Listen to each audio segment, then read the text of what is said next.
ये सैटेलाइट तस्वीरें हैं इजरायली शहरों की, जहां की मैपिंग कर हिजबुल्लाह ने इजरायल को बैकफुट पर ढकेल दिया है। हिजबुल्लाह लड़ाके अब इजरायल के अहम ठिकानों की मैपिंग का फायदा उठा रहे हैं। इजरायल के अलग अलग ठिकानों और सैनिकों के समूहों को अब आसान शिकार बना रहे हैं। समूह के लड़ाके आए दिन इजरायल पर भीषण बमों की बौछार कर रहे हैं।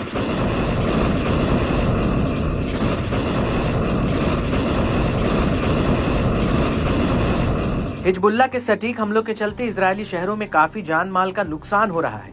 इजरायली सेना ने अपने सैन्य साजो सामान ही नहीं बल्कि अपने कई सैनिकों से भी हाथ धो लिया है।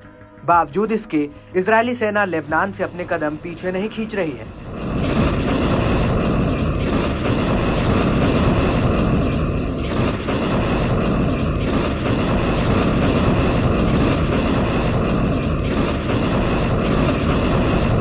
इसी कड़ी में हिजबुल्लाह ने उत्तरी इजरायल के इलाट इजरायली ब्रिगेड को रॉकेट हमले से निशाना बनाया। इसके अलावा पहली बार इजरायल की जमीनी सेना के एक कैंप पर हमला बोला गया। इस दौरान बड़े पैमाने पर नुकसान का दावा किया जा रहा है, मगर अब इजरायली सेना की ओर से इस पर कोई प्रतिक्रिया सामने नहीं आई है।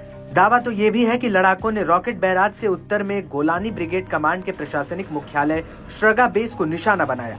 लड़ाकों ने कब्जे वाले गोलान हाइट्स में फोरान कैंप को भी अपना आसान शिकार बनाया, जो इजरायल के जमीनी बलों की तैनाती के लिए इस्तेमाल किया जाने वाला एक महत्वपूर्ण बेस माना जाता है। इसके अलावा हिजबुल्लाह के लड़ाकों ने शोमेरा, नहरिया, मेरोन, अविविम और मलिकिया की अवैध बस्तियों पर रॉकेट से हमला किया।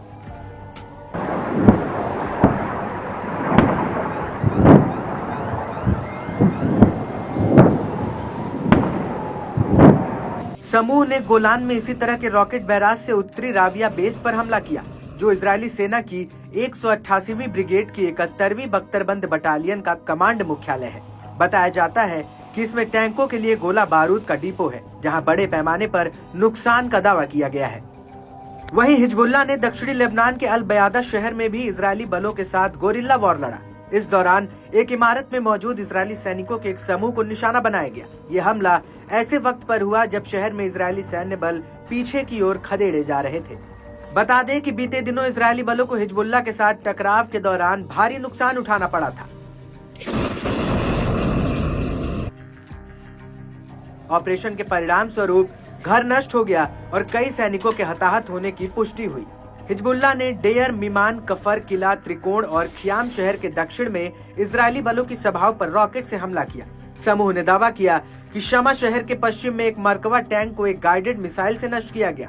इसमें उसने सवार कई इजरायली जवान मारे गए और घायल हुए। लेबनान के अलमनार टीवी के मुताबिक इजरायल के ताल अल लूबिया शहर के पास से अपने सैन्य वाहनों को वापस बुला लिया है और अपनी उपस्थिति को कम करके पूर्वी बाहरी इलाकों तक सीमित कर दिया है।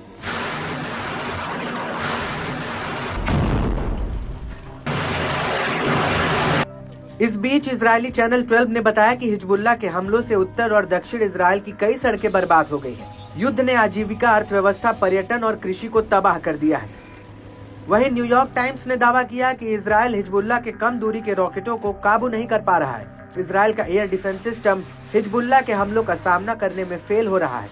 लड़ाके उत्तरी इजरायल को लगातार अपना निशाना बना रहे हैं। इसके चलते उत्तरी इजरायली बस्तियों के लोग सुरक्षित अपनी बस्तियों से नहीं लौट पा रहे हैं।